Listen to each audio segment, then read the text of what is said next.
ഒരിക്കലും അനാവശ്യം പറയാൻ പാടില്ല. ഞാനിപ്പോ അടുത്ത് ഒരു ക്ലിപ്പ് കേട്ടു. നേരത്തെ ജഡ്ജി ആയിരുന്ന ഒരാള്, ആ ജഡ്ജി ഒരു വലിയ പണ്ഡിതനെ കേസ് കൊടുക്കാൻ വേണ്ടി ശ്രമിച്ച ഒരു ജഡ്ജി. ആ സമയത്ത് വളരെയേറെ മനപ്രയാസം ഉണ്ടായ ഒരാളാണ് ഞാൻ. എന്ന് മാത്രമല്ല, അങ്ങനെ ഒരു വലിയ ഒരു ഉസ്താദിനെ പ്രതി ചേർത്ത് ആ ജഡ്ജി വിധിച്ചപ്പോ ഇനി അതിന്റെ സ്റ്റേ വാങ്ങിയിട്ട് ഞാൻ തിരിച്ചു വരുള്ളൂ എന്ന് പറഞ്ഞിട്ട് സിറാജുൽ എന്ന് ഇറങ്ങിപ്പോയ ആളാണ്. അങ്ങനെ പോയിട്ട് വളരെയേറെ സങ്കടത്തോടുകൂടി ഞാൻ കുറേ സ്ഥലങ്ങളിലൊക്കെ പോയിട്ടുണ്ട്.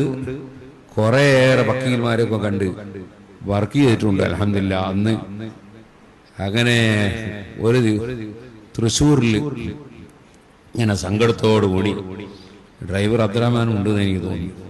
വണ്ടിയിൽ ഇങ്ങനെ ഇരിക്കുകയാണ്, ഒരു കോഫി ഷോപ്പിന്റെ മുമ്പിൽ സങ്കടത്തോടെ ഇരിക്കുകയാണ്. കാരണം ഒരു വക്കീലിനെ വിളിച്ചിട്ട് അയാളൊരു വിവരം കിട്ടായിട്ട് ഇങ്ങനെ സങ്കടത്തോടെ ഇരിക്കുകയാണ്. അപ്പൊ എനിക്ക് തോന്നി പുല്ലൂക്കർ ഉസ്താദിന്റെ പേരിൽ ഒരു ഫാത്തിഹ ഓതിയിട്ട് ദ്വാരക്കട്ടെ. അങ്ങനെ വണ്ടി കുത്തലിന്റെ ഉസ്താദിന്റെ പേരിൽ ഫാത്തിഹ ഓതി ദ്വാര. അങ്ങനെ പിന്നെ അൽഹംദുലില്ലാ വക്കീലിനെയൊക്കെ കണ്ട് പിന്നെ കുറെ സംഗതികളൊക്കെ ഉണ്ടായി, അതൊന്നും പറയുന്നില്ല. അങ്ങനെ അവസാനം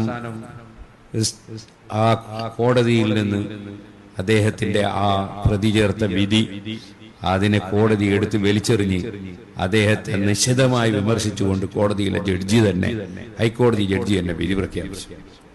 അതിനെ സംബന്ധിച്ച് ഇപ്പോ റിട്ടയറായ ഈ ജഡ്ജി അതിനെ സംബന്ധിച്ച് സംസാരിക്കുന്നത് ഞാൻ കേട്ടു. അയാള് ആ ഹൈക്കോടതി ജഡ്ജിനെ സംബന്ധിച്ച് പറയാണ്, അയാൾക്ക് എന്നോടെന്തോ വെറുപ്പുണ്ടാവും. സുബ്ഹാനല്ലാഹ്, ഹൈക്കോടതി ജഡ്ജിക്ക് ഇയാളോട് എന്തിനാ വെറുപ്പ്? രണ്ടാമത് പിന്നെ അയാൾ പറയാണ്, ചെറിയ വർഗീയത ഉണ്ടാവും അയാൾക്ക് എന്നാ തോന്നുന്നത്. ഞാൻ വിചാരിച്ചു ഇയാളെന്തൊരു പോയത്തക്കാരനാണ്.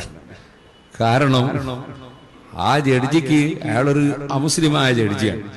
ആ മുസ്ലിമിന് വർഗീയത ഉണ്ടെങ്കിൽ ഏറ്റവും കൂടുതൽ ഉണ്ടാകേണ്ടത് കാന്തപുര ഉസ്താദിനോടല്ലേ ഉണ്ടാകേണ്ടത്. കാരണം ആയിരക്കണക്കിന് പള്ളി ഉണ്ടാക്കുന്നു, ആയിരക്കണക്കിന് മദ്രസ ഉണ്ടാക്കുന്നു, ആയിരക്കണക്കിന് യതീം കുട്ടികളെ പോറ്റുന്ന, ഒരുപാട് ആലിമീങ്ങളെ വളർത്തിയെടുക്കുന്ന, മുസ്ലിം സമുദായത്തിന് ഒരുപാട് നേട്ടങ്ങൾ ഉണ്ടാക്കുന്ന ഒരു പണ്ഡിതനോട് ആ ജഡ്ജിക്ക് യാതൊരു വർഗീയതയില്ല. പിന്നെ വേറൊരു ജഡ്ജിനോട് അയാൾക്ക് വർഗീയത. ഈ ജഡ്ജി ഒരു മൂത്രപ്പുരവും ഉണ്ടാക്കിയിട്ടില്ല, പിന്നെ അയാളോടാ വർഗീയത. അപ്പോ പറയുന്നതിന്